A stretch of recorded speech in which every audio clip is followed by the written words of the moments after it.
Вітаю, сябры, гэта чарговы выпуск чарговага подкаста. Міхась Селін, Алексей Вашкевич. Мы нічога новага не прыдумалі, таму другая частка гісторыі кантрабандыста Міхась. Давай.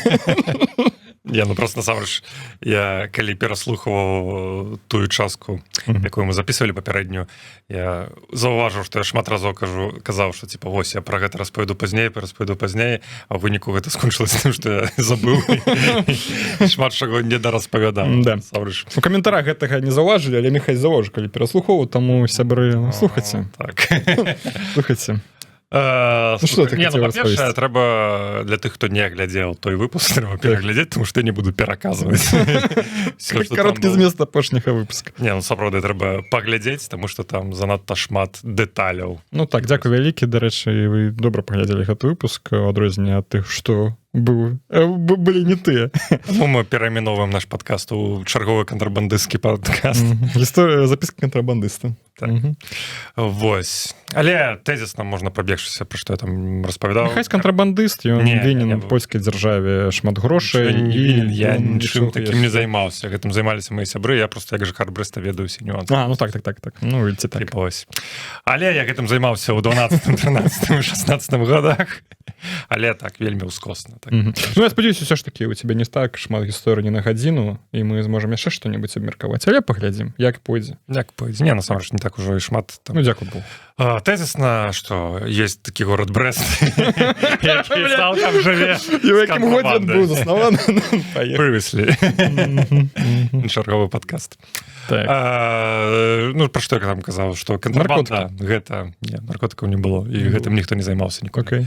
Кантрабанда цыгарет у Польшу гэта дрэнна, гэтым займацца не трэба, нават калі вы захочаце, я сумнюся, што зараз гэта ёсць магчымасці гэтым заняцца, насамрэч прыбыткова, але пра гэта пагутарым пазней. Трэці выпуск.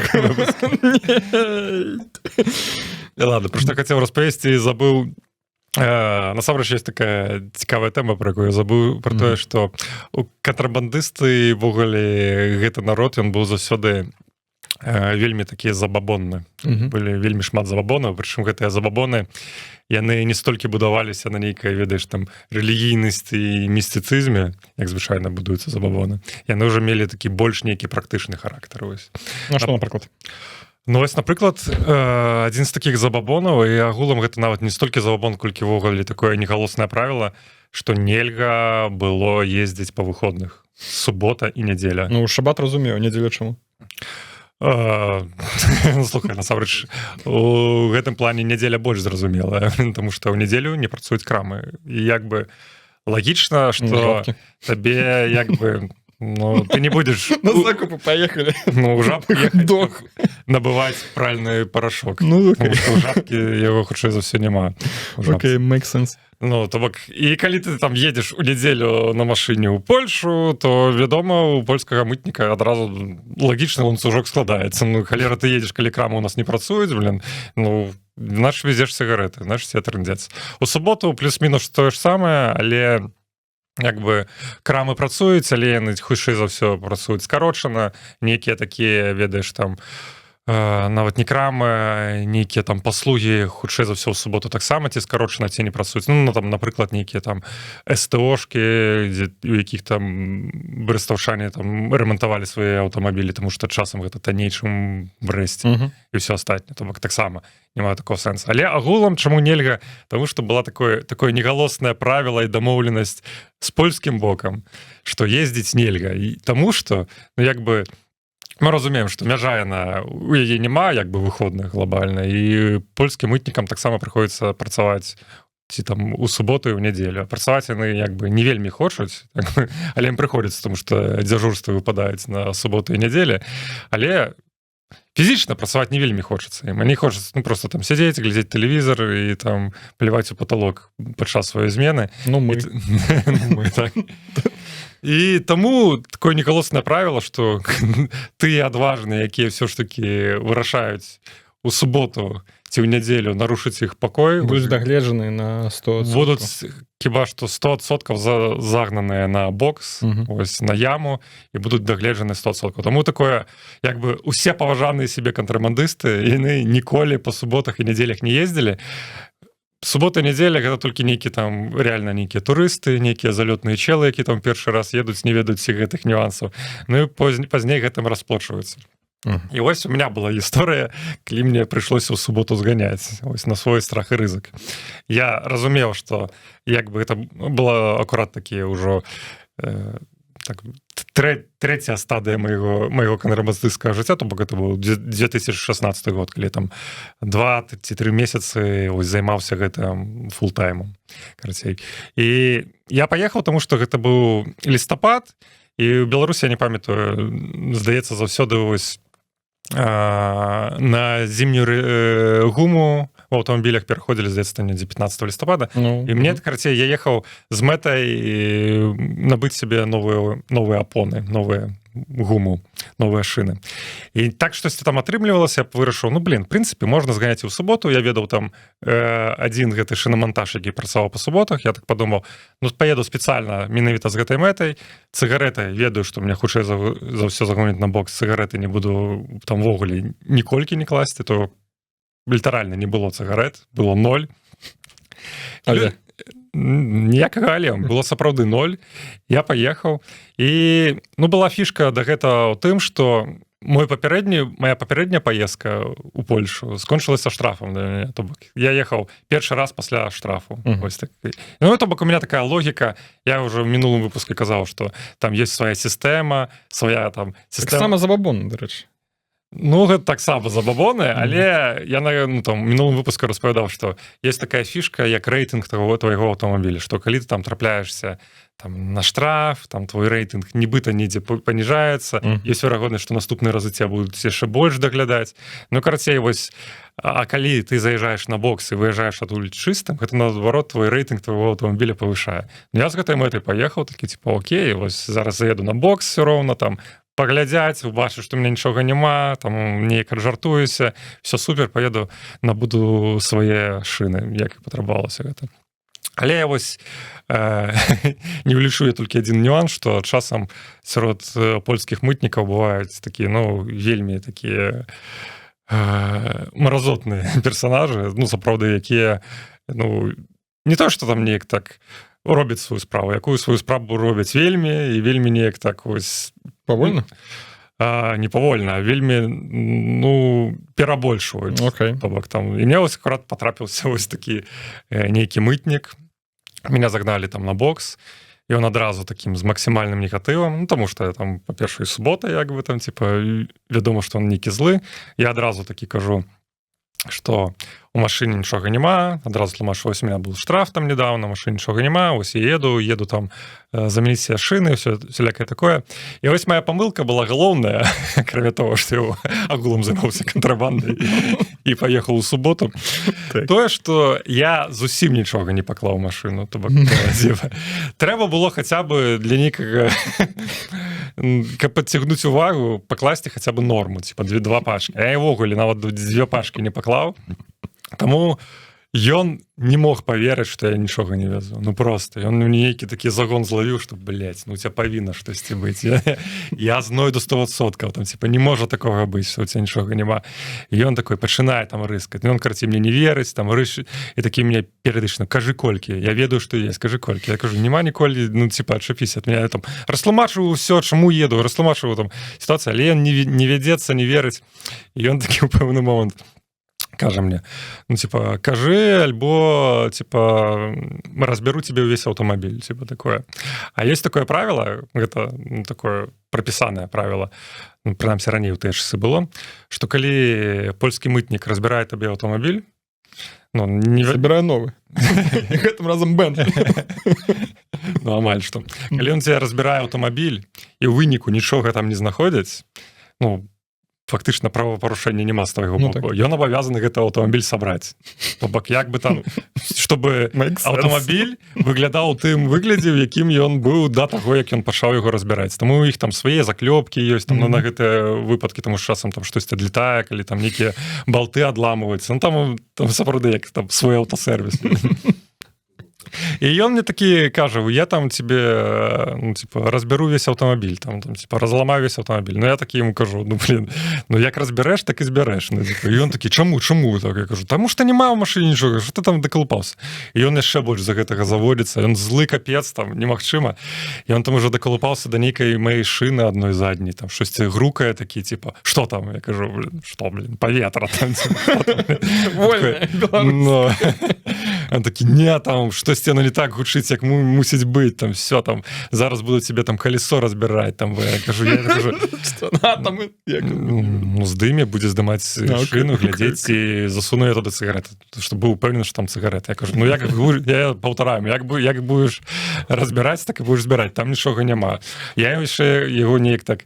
Ну, спачатку я так аджартавацца спрабаваўся, думаў, што можа нейкі такі больш-менш адэкватны будзе, але там ввогуле там нічога не дапамагала, і ў пэўны сэнсе нават кажу, блин, ты што там час вытрачаеш, там пазаві сабаку, там хай там панюхае, там ці там паехалі на рэнтген, таму што там ёсць там спецыяльны грузавік рэнтген, які там прабівае. Типа, каб ты, ну во што мой час губляць і свой, я кажу, няма нічога, але ён, блин, ніяк не можа верыць, ну просто быў упэўнены, што я можа так блефую, так неяк умела, ці што. Карці не можа мне паверыць і залазіць там штосьці рые, машыну рые доўга. І тут они звычайна падвох працуюць. І тут там напарнік яго, ён такі ввогуле спакойна, там нават на мяне такой, типа, ну, спакойся, не звяртай на яго увагу, гэта наш Яцак.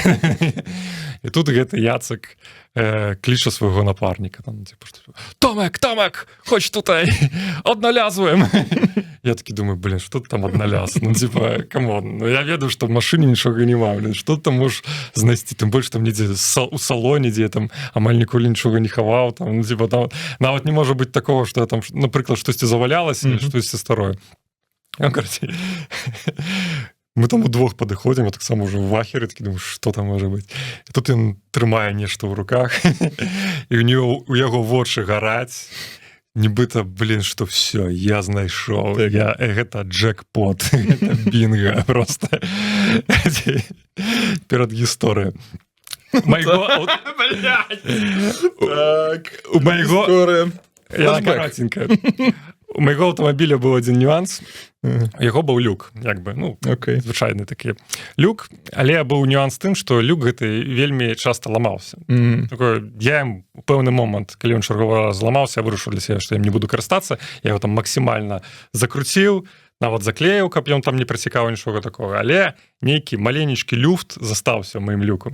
І праз гэта, як бы, у маім аўтамабілі весь час такая, видишь, вільгаць была. Асабліва, калі там восень пачынаецца, які там дождж пачынаецца ісці, і праз гэту вільгаць у меня адразу все вокны запацявалі. Я, блин, ну гэта была заўсёды такая праблема, тому што ты там едзеш, і ты там не дапамагае ўжо нават печка, не дапамагае там ось нейкі абдуў, все роўно там все запацелыя вокны. І хтосьці мне падказаў такі лайфхак. Ён кажа, карцей, бярэш шкарпэтку, набываеш у краме напаўняльнік для кацячага латку. Гэты напальняльнік, ён на гэта збірае вільгаць, і гэтая шкарпэтка, яе просто недзе там закидываешь пад сядушку, і яна збірае вільгаць. І сапраўды лайфхак, гэта працуе, гэта сапраўды ў мяне. Я не прапанаваў, ну, на СТО заехаць там пачыніць там чого-небудзь, люк гэта, не? Не, вільгаць носок. Слухай, гэта, блядь, ну, часам бывае такая, што машыны могуць быць негерметычныя, блин. Слухай, не разумею, я памятаю майго аднаго сябра, які слухае гэты падкаст. У яго была вельмі клёвая тачка, але адзінае, што кабрыялет. Амаль што. Таму што кожны раз, калі пачынаўся дождж, там недзе нешта праржавела, і кожны раз, калі нехта дождж пачынаўся, то на пасажырскім сядзенні трэба было зонт набываць. Ну, у меня таксама было да таго, як я заклеіў. Калі я заклеіў, гэта перастала, але люфт застаўся. Трэба было заклеіць. Дзякуй. Ну і, карацей, гэтую шкарпэтку ён знайшоў, гэты злы памежнік. Ён яе так разварочвае. Калі хто не ведае, як выглядае кашачы напаўняльнік, гэта былі такія гранулы. Причем такие гранулы, ну, гэта хрень была, в машине лежала там, можа, з год. Там, уже, там свое жыццё магло завесціся, в принципе. яны, ведаеш, гэтай граны уже сталі такія, ведаеш, трохі мутныя, яны выглядалі, ну, калі хто глядзеў Breaking Bad, вось акурат такі мед, вось менавіта першая партыя, якую Джесси і Хайзенберг варылі, яна была вось не блакітная, она была такая вось, типа, бело-мутная. Она реально выглядала вось, что такая шкарпетка, там такие гранулы. Джесси. У яго вочы гараць, он такі, бля, все, я зловіў наркагандляра. І он такі задаволены, думаю, ён уже там уяўляе, як ён там прэмію атрымае наступную, як там узванне яго павысіць, там все астатняе. І он такі, што гэта? А я такі стою, думаю, ну, блин, трэба, ну, пачынаю ему тлумачыць, я думаю, блин, мой узровень польскай мовы не дазваляў тады неяк так знайсці адпавядальнік. Як гэта было? Напаўняльніку я сказаў, ну, то coś takie, żeby kocik sikał, że tam zbierał tę wilgoć, to w moim samochodzie jest wilgoć. Я як бы напарнік адразу зразумеў, ён такі, окей, ну, типа, падобна на гэта, то есть у меня ёсць код, я, типа, ведаю, што, ну, падобна так, ну, типа, на напаўняльнік. Такого, а гэты не ўмае, ну, типа, не супакойваецца. Он такі, не, гэта 100%, там, правілы нашы патрабуюць, што трэба, там, карацей, там, трэба штосьці з гэтым рабіць. Паклікалі гэтага начальніка змены, там, блядь, уся змена прыйшла гэтых мытнікаў туды на пост, вось туды на яму, пачалі разглядаць, я кожнаму тлумачу, там, типа, гэта напаўняльнік. Яму все гэтаму челу, гэтаму яцку кажуць, блин, гэта напаўняльнік, ён не супакаецца. Не, гэта трэба, типа, на экспертизу даслаць, каб там выявілі гэта все. Яму кажуць, блин, ты дурны ці ёбнуты, якая экспертыза ў суботу, блин, типа, кто тебя, блин, в суботу будзе экспертызу рабіць? І он такі, так трэба до панядзелка будем шакаць. Он кажа, а з ім што рабіць? Типа, про мяне кажуць, там, так трэба яго затрымаць до панядзелка. Он такі, дзе ты яго будешь до панядзелка трымаць? Можем тебе, ну, забирай яго себе додому, хадзе, там, до панядзелку жыве, там. Ему нават самі гэтыя мытнікі тлумачаць, блин, якога хера, якія, блин, гэта могуць быць наркотыкі. Ну, типа, блин, наркотыкі, блин, з Польшы ў Беларусь возят, не з Беларусі, блин. Адкуль я ведаю, што там у яго ў галаве? Можа, ён там, блин, забыў там сваю партыю, блин, назад везе, блин. Ось, ну, карацей, штосьці памурыжылі, але тады я не набыў свае шыны, таму што гэта заняло вельмі шмат гадзін. Я прыехаў, калі ўжо шынамонтаж быў зашынены. Так што, чарговая парада, акрамя таго, што не трэба займацца кантрабандай, не ездзіце па суботах і нядзелях. Гэта быў адзін з такіх асноўных забабонаў. Але агулам забабонаў было, ну, з таго, што могу прыпомніць, ну, быў яшчэ такі забабон, што, ну, гэта, дарэчы, да тэмы, ось, якую я мінулы раз падымаў, што як бы сам занятак кантрабанды, ён такі вельмі паскудны, і людзі на гэтым вельмі псуецца з такіх нейкіх чалавечых стасункаў. Ну, то бок там становяцца там максімальна меркантильнымі, максімальна паскуднымі і ўсё астатняе. І адзін з гэтых забабонаў акурат быў з гэтым звязаным. Все было такое правіла, што ўвогуле там, ну, агулам правіла, што там на мяжы сяброў няма. Там, там кантрабандысту кантрабандыст. Я памятаю, гэта ж правіла таксама у Тэнет, у довадзе таксама былі. Што там? Ну, там таксама там, типа, на рассвеце, нет друзей. Окей, добра, таксама романтычныя былі, ну, вельмі. Забавон быў у тым, што як бы увогуле агулам нельга было нікому распавядаць там са сваіх так калегаў, груба кажучы, што ідзе везеш? Што ідзе везеш. Там увогуле гэта было пад максімальнай забаронай. Як бы я спачатку думаў, гэта сапраўды такі забабон, ведаеш, там проста як забабон, але ў гэтага было вельмі такое практычнае апраўданне, чаму нельга нікому ведаць, дзе ў цябе схавана і колькі ты везеш, таму што былі такія выпадкі. Ну, я з гэтым не стыкаўся, але наколькі я разумею, магло такое быць, што, напрыклад, там стаіш там у чарзе на мяжу, там, з кімсьці там растрындзеўся, смолток такі, типа такой, ну, сёння везу 30 блокаў, там, а ты колькі везеш? А я там 50. Такі смолток такі завёў. Пазней таго чалавека, якога там, напрыклад, якому там распавёў, колькі ты везеш, яго, напрыклад, загналі на яму, на бокс, і ён такі, типа, там, кажа, там, можа, там, проста Ну, я не ведаю, ці былі такія выпадкі, але... Не, ну, гэта легко уявіць. Ну, типа, вы мяне знайшлі 30, сябры. Я веду так, одного хлопца, дзе 50. Не отпускайце, я кажу, дзе. Ну, типа такога, што, типа, адпусціце, я кажу, дзе. І таму, блин, гэта могло для цябе вельмі так балюча скончыцца, блин. А для чалавека там маглі ввогуле агулам адпусціць, ці там штосьці такое. Ось такіх ось чарговая рысачка для партрэта людзей, якія займаюцца кантрабандай. Ну, конечно. Выдуманыя людзі, размове з выдуманымі мытнікамі маглі пра вас выдуманых таксама нешта распавесці. Так што, сябры, гэта рэальнасць. І... Ну, агулам, там я памятаю, што ў мінулым выпуску там недараспавёў пра саляравозаў і пра гэты штамп. Так. А што там увогуле з імі было? Ну, просто заўсёды там вельмі смешна было, напрыклад, нават там 12-13 годзе, калі там сидзіш, стаіш у чарзе у Польшу, адчыняеш телефон там і на якім-небудзь онлайнеры ці Тутбае, там читаеш там што-небудзь такое, там типа там чэргі на мяжы. Зноў соляровозы не дают жить белорусам. Я памятаю такие. Ну, что-то такое. Так, было. И ты таки сидишь, читаешь и разумеешь, блядь, ну, что реально гэты штамп Тутбай свой час вельмі актыўна выкарыстоўвалі.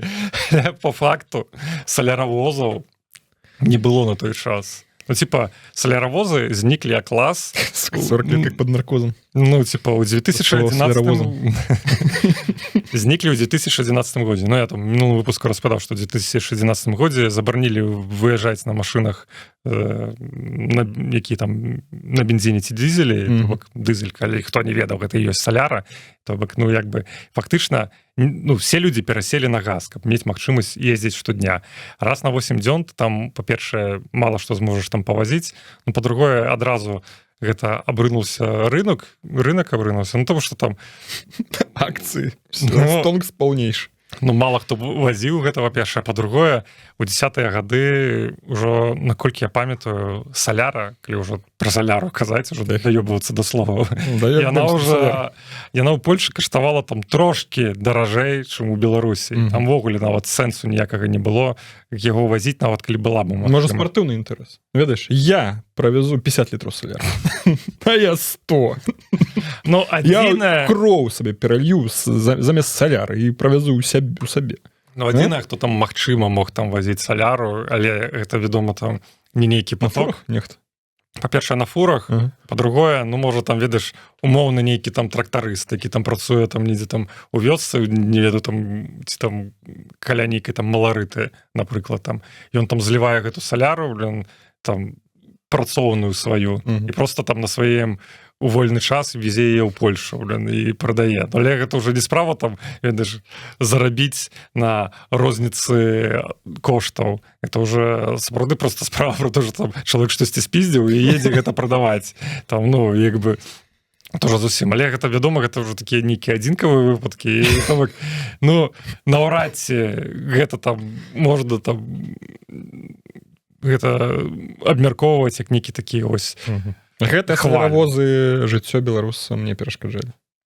Дакладна не. Ну, типа, соляровозы, ну, сапраўды, гэта такая хрэнь, я нават не ведаю, наколькі гэта там у нулявыя было папулярна. Ну, можа, гэта, як мне падаецца, гэта толькі там нейкія у 90-е, ці, можа, пачатак нулявых, там, можа, існавала як нейкі такі клас там. Ну, не ведаю, у Брэсце у кожнага ёсць нейкі там родзіч, ці які там не па шутках там, ну, не ведаю, мне там нейкі быў там дзядзя Толя, я нават не ведаю, якім мне там родным прыходзіцца, але я там прыведаю пра яго, што ён там, типа, на матароллеры штодня ездзіў у Тэрэсполь, зліваў туль соляру, вазіў туды, ну, можа, на той момант там яшчэ была норма не 2 пачкі, а 2 блокі, і ён гэта все зліваў, і ў выніку там за лета мог зарабіць себе на машыну. Ну, штосьці такое. Я працягваў на скутары ганяць.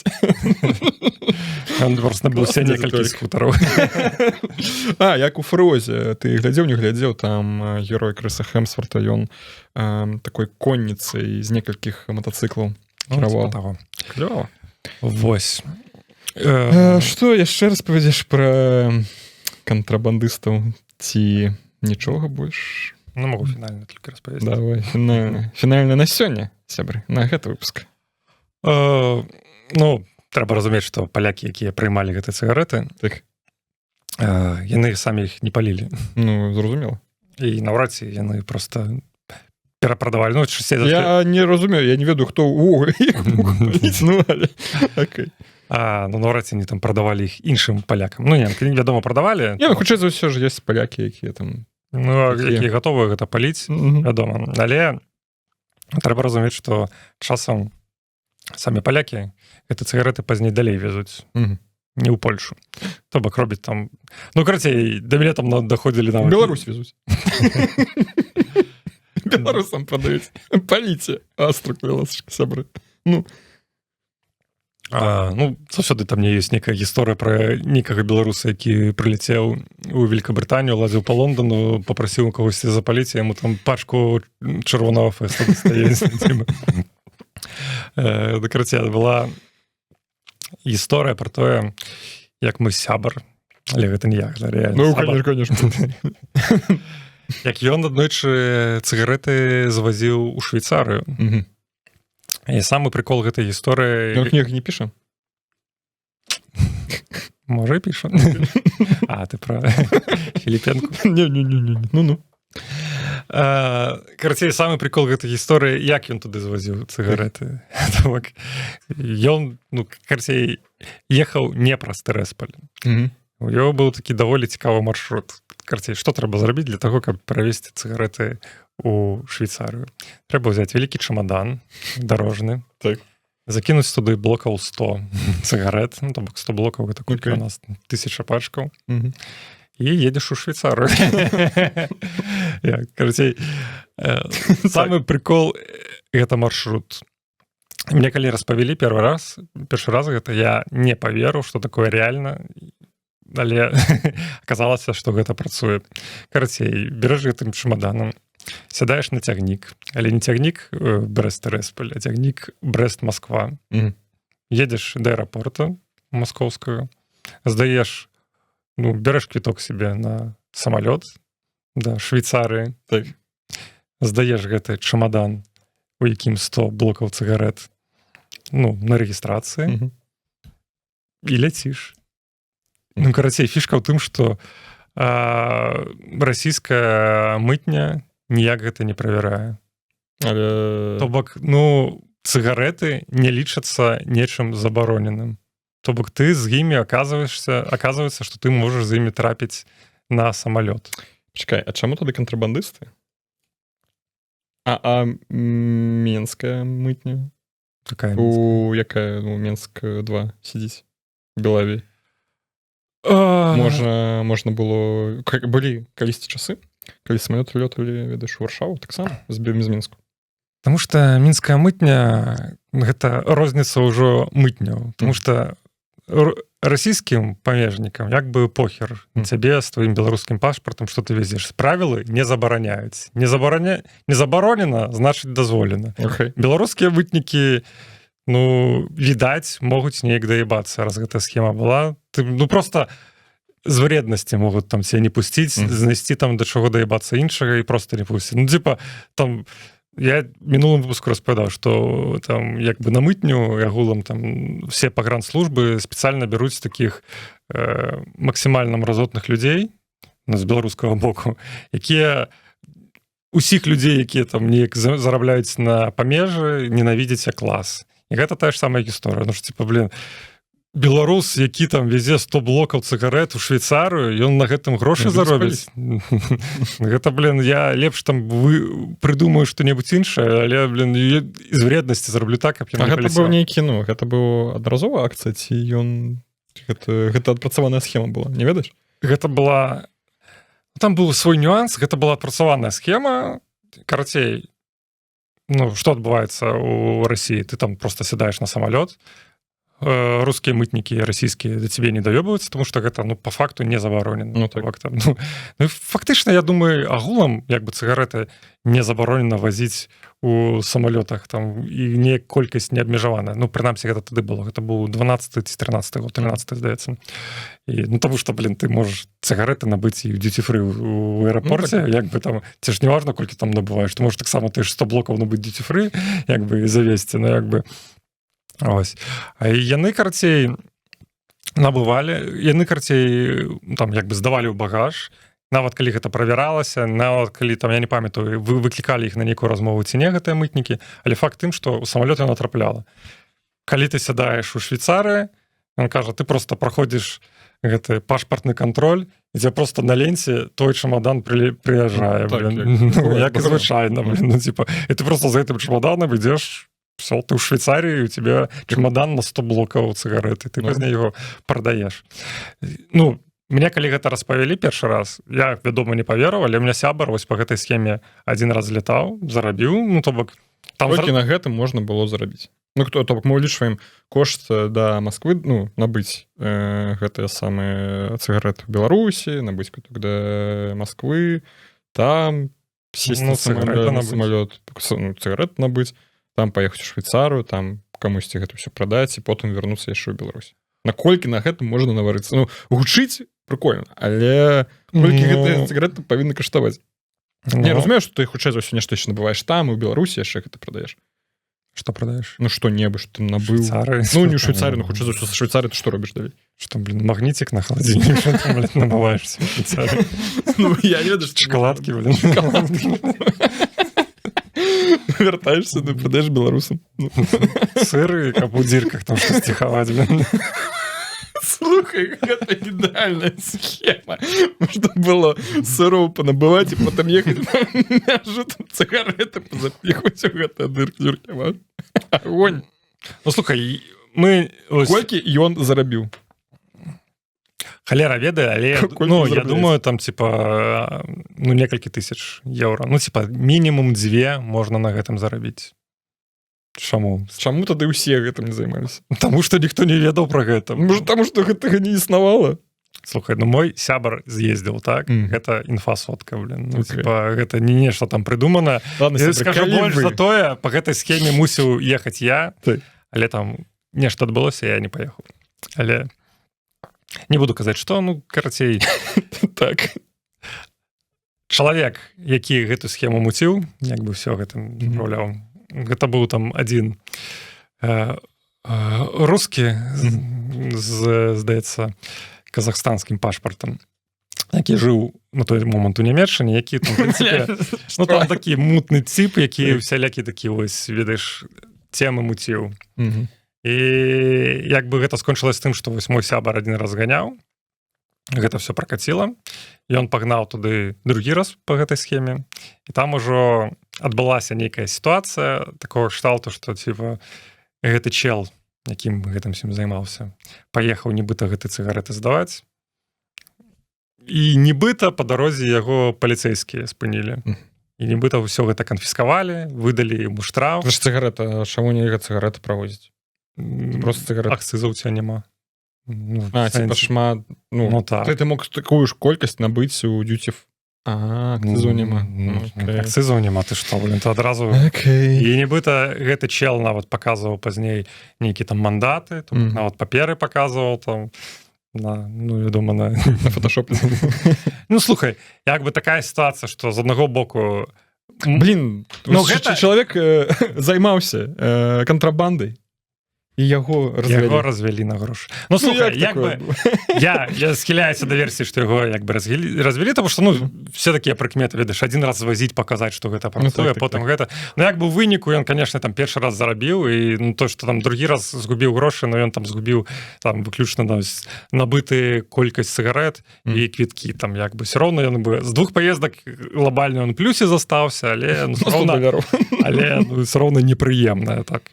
Таму гэта Швейцарыю 2 разы бачым. Ну, типа таго. Але, як бы, факт у тым, што, в прынцыпе, раней такая схема была, што можна было ось так вось вазіць цыгареты, прынамсі, ў Швейцарыю. Ну, сёння можна праз Турцыю. Я думаю, сёння ніяк не... Ну, так. Ну, калі ўжо падсумоўваць... Не, ну, можна, ведаеш, якім-небудзь ехаць у... Куды там, у Мурманск какие-нибудь, там атомным ледоколом везти, в Аляску какую-нибудь. И там вось Федексом у куда-нибудь Белосток. Нормально, думаю, наваритесь. Ну, все равно гэта все гісторыі такого з мінулага. Я зараз ужо ну такое ўжо дакладна не правернеш. Зараз ужо агулам і не правернеш як бы класічную схему там з беларускай кантрабанды, тому што ну типа па-першае, я не ведаю, мне падаецца ўжо клас кантрабандыстаў ўжо цалкам ну карацей пацыент хутчэй мёртвы чым жывы, ну лічуючы якія там зараз чэргі. Ну чакаем, каб зноў былі добрыя сяброўскія адносіны паміж краінамі, каб можна кантрабасік зноў настроіць. Нічога не будзе патрэбнае. Адзіны кантрабас, які там можна, гэта толькі вось гэта з 4 струнамі. Ось такія гісторыі. Клёва. Пра кантрабас паслухаць было. Так, давай пра што-небудзь яшчэ, калі ласка. Я не магу. Ужо, калі, сябры, калі у вас ёсць чаго дадаць ці запытаць, калі ласка, пішыце вашыя пытанні. Яшчэ 3, 4, 5 выпуск будзе пра кантрабанду. Адказваем усё. Ну, ці будзе, не ведаю. Давай пра што-небудзь яшчэ. Напрыклад, як табе што-небудзь? Што ты хочаш абмеркаваць? Тое, што выходзіла з культурніцкага. Ці вось ведаеш, так як у нас падкаст такі забаўляйны. Можам пра нешта інш, пра ўсякія навіны пагаварыць. Якія, напрыклад? Ой, бля, там столькі навіна было. Што? Пакуль выйдзе наш падкаст, там ужо Курск будзе украінскім, так што это будзе не актуальна. Ты бачыш сёння, што ўвогуле было там, што ў Беларусь прылетала? Што менавіта? Ну, так, пару дронаў. Не, ну, зноў, там, не бачу навіны. Слухай, ну, я прачнуся. Хрэнь кажа, што там пару дронаў злецела з Украіны. Ну, бывае, што новага. Ну, нічого. Не, так раней жа шахеды завіталі. Яны, калі гэтыя дроны... Можа, гэта кантрабанда. Можа, гэта не цікавіць. Дарэчы, слухай, ну, я памятаю шмат навінаў, я чытаў за апошнія 5, опять да кантрабанды вяртаемся. Але ты не застаў таго часу, калі гэта ўсё дронамі пачало вазіцца. Ну, 16-м годзе ўжо, в прынцыпе, былі такія думкі, што, можа, ну, там ужо нейкія дроны пачалі з'яўляцца ў нейкім такім больш пабытовым кантэксце, і ўжо, вядома, нейкія такія думкі ўзнікалі. Ну, неяк... Дрон на яму не загоніш. Плюсы ёсць. Ну, слухай, той час, мне падаецца, дронаў яшчэ не было, толькі такія думкі былі. Ну, мне здаецца, ўжо там нейкімі штосьці падобным на метеазонты заганялі. Па Брэсту гэта звычайна яшчэ нейкія такія платамі нейкімі закідывалі праз бух, каб яно даплывала. Штосьці такое было. Сам платы, дрон. Да, і гэта занадта... Ну, гэта ўжо... Гэта з аднаго боку тебе не трэба ехаць праз мяжу, груба кажучы, там, але з іншага боку там зноў ці рызыкі павышаюцца, тому што там трэба гэта все рабіць у памежнай зоне. А ў Брэсце памежная зона, груба кажучы, калі каму трэба, гэта ввогуле ледзь не весь брэсцкі раён. Там, типа, умоўна, там, раней там ці там за нейкую апазіцыйную акцыю маглі там у цэнтры Брэста затрымаць пад нагодай таго, што ты знаходзішся ў памежнай зоне, блин, у цябе нейкія падазрэнні ў супрацоўнікаў міліцыі ўзніклі, блин, таму як бы на свой мяжы гэта заўсёды жэсць, там, типа, памежная зона ўжо фактычна Брэсцкая крэпасць лічыцца там памежнай зонай, і там таксама могуць там пытанні ўзнікаць да любога чалавека, калі там... У 139 годзе не ўзнікала пытанне, калі марш там ладзілі. Ну што, Дэдпул ты, як табе? Сур'ёзна, Дэдпул. Сур'ёзна, Дэдпул? Ну, слухай, такі фан-сервіс, як бы, з аднаго боку, здаецца, нічога такого супер няма, як бы, Дэдпул, як Дэдпул, в прынцыпе, той фільм, які ты чакаеш убачыць, як бы... Ты прям чакаў убачыць? Ну, і то, што, ну, слухай, я про тое, што мае чаканні спраўдзіліся. Тое, дзеля чаго я шоў у кіно, я, в прынцыпе, атрымаў. Ну, типа, кіно, якое зроблена з максімальнай, хіба, любоўю да фанатаў, ну, трэба ўжо быць такім, сапраўды, там, фанатам Марвел, каб разумець, там, уже, хіба, ўжо ўсе адсылкі. Што ты Блэйда не змог успомніць? Не, ну, Блэйд, слухай, там ёсць такія адсылкі, якія там трэба ледзь там не з энцыклапедіі вывучаць. Ну, камон, ты там... Прыйшоў кінотэатр, сядзіш такі, так, на 36-й старонке. Не, ну, камон, там... Фантастычна. Момант, калі... Ну, я просто ў TikTok уже гэта все трапляліся мне ўжо пазней все гэтыя разборы ну типа ты ведаў вось все гэтыя адсылкі калі там Дэдпул там шукае на самом пачатку шукае там патрэбную яму версію Логана і ён сустракае розных расамах ну так там же адсылкі там менавіта да кавераў коміксаў там менавіта да коміксаў просто ну там адсылкі да коміксы што там все гэтыя коміксы ведаў абложкі ну я асабіста не блин таму я так бачу там паказваюць нейкі образ такі думаеш ну хіба гэта адсылка да нечага але я гэтага не ведаю але відаць гэта не просто так паказала і відаць таму дзякую тиктоку якія змаглі ўсё разжаваць ну, прикольно, як бы, але ну, я не ведаю, я уже спадзяюся, што все ж таки Хью Джекмана адпусцяць і уже больше не будзе. Не, до 90 год ён будзе. Як там усё прадказана. Не, будзе рабом. Ну, слухай, нормальны фильм. Ну, то бок Марвел апошнімі часамі я нават не памятаю, які настолькі прикольны, прышпільны фільм быў ад гэтага ўсяго ці серыял ці яшчэ што-небудзь не ну я про гэта ўжо казаў там нашым адным з папярэдніх выпускаў што про то як The Boys скацілись максімальна і в прынцыпе заўсёды такой поўнаметражнай альтэрнатывай для The Boys гэта быў менавіта Дэдпул і першы другі і цяпер трэці які мало того што на ўзровень узвышаецца над The Boys, по-другое, ну, як бы троліць тэму супергероікі значна лепшым. Гэта... Ну, калі у тебе есть все правы на ўсіх гэтых супергерояў, і можаш і Супермена там да сябе запрасіць і папаліваць брудам DC. Нормально. Ну, карацей, вось. Ну, нормально, але так не скажу, што там ужо нейкі гэта абавязковы фільм. Ну, такі летні блокбастер. Згодна. Я вось паглядзеў нядаўна іншы фільм. Я не памятаю, як он трэп, ну, западняць, там ловушка, неяк так называецца. Найта Шьямалана. Шостае пачуццё, Спліт. Я ведаю, хто такі. Да, ты ведаеш, што гэта такі. Там вельмі клёвы фільм пра трылер, пра тое, як бацька праводзіць сваю дачку на канцэрт поп-зоркі. І ён бачыць, што нешта там адбываецца. Ну, типа копы такія прыходзяць там. Так, што? Шукаем, працягваем шукаць. Это фільм Шьямалана, так, яго. Я просто трейлер бачу, ну, нейкія кадры. У тиктоку. Ну, і зразумела, гэта ж так, гэта ж все і ў трэйлер было. І там зразумела, што яны там шукаюць нейкага як гэта, так, дарэчы, я таксама пасмяюся, там бучара шукаюць, маньяка, які расчляняць цела сваіх жертваў. Вось, і ўсё гэта, увесь гэты канцэрт, ён такая ловушка для гэтага маньяка. І мы разумеем яшчэ з трэйлера, што той самы маньяк гэта бацька, які прывёз сваю дачку. Я так і зразумеў. Ну, і гэта, ну, такі цікавы погляд на гэта развіццё падзей, таму што гэта не такі Дэкстер, але ну, злы Дэкстер. Гэта фільм з пазіцыі маньяка, і ён зусім недобры. І я, ну, не шмат такіх фільмаў памятаю. Ну, конечно, Ганнібал. Ну, типа, Піла. А што яшчэ... Ну, типа, дзе маньяк быў галоўным героем. І ён, ну, галоўны герой. Не тое, што ён галоўны там персанаж, ад якога нейкія іншыя галоўныя героі уцікаюць.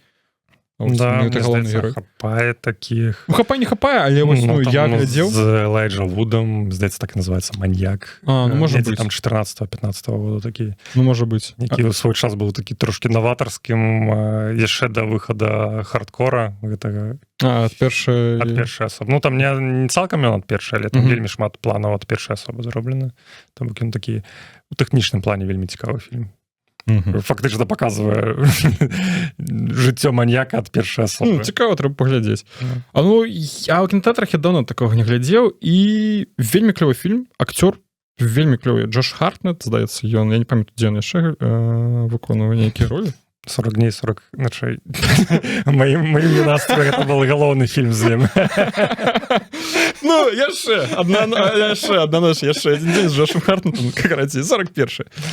Ён вельмі клёвы. Ён вельмі клёвы, але неяк у нулявыя загубіў сваю кар'еру на гадоў 15, блин. Я дагэтуль не ведаю, чаму. Ну ён там штосьці ён быў у першай палове нулявых вельмі папулярны акцёр. Дзе нашы шчаслівая лічба Слевіна. Гэта ён, бляха-муха. Ён там яшчэ ў него быў нейкі Ну ён цяпер выглядае як два Джоша Хартнета. Ну так, ну блин, адно з апошніх яго такое з'яўленне у нулявых гэта акурат такі Сін-Сіці. Он там на пачатку і напрыканцы такая эпізодная роля яго.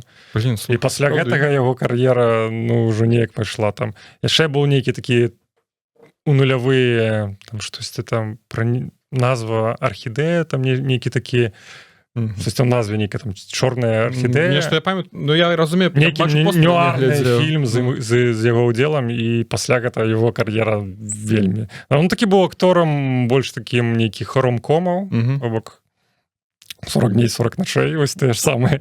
Ось я яго ведаю, тому што мы там у дзяцінстве все глядзелі яго.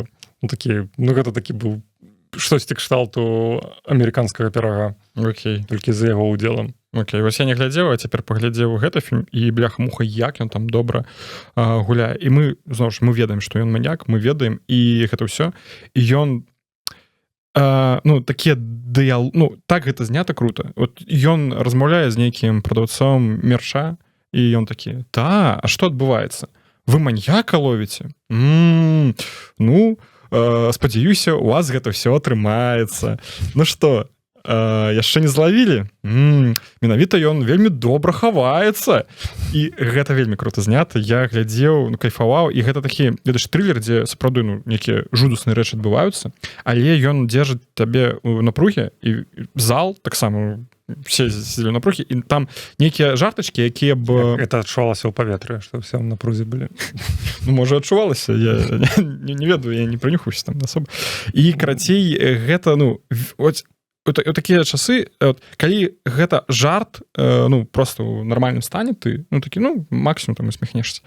Але калі вось такая напруга ў цябе увесь час, то нейкі прахадны жарт, ён увогуле разрывае, і ўсе просто не могуць спыніцца з гэтага нервовага смеху. І гэта увесь час, там 1,5 гадзіны ён ідзе, і увесь час усе хахаталі, але гэта было вельмі жудасна. Блин, я такога экспірыенсу кіно, ну, не памятаю, каб і весь зал. Гэта таксама падабалася, але ж зноў ж ён зараз ідзе ўжо, цяпер ідзе другі тыдзень. Хутчэй за ўсё прыйдзеце, калі ў кіно, то будзеце там сядзець і... Я пачакаю, калі яно з'явіцца ў маім хайпным кінотэатры.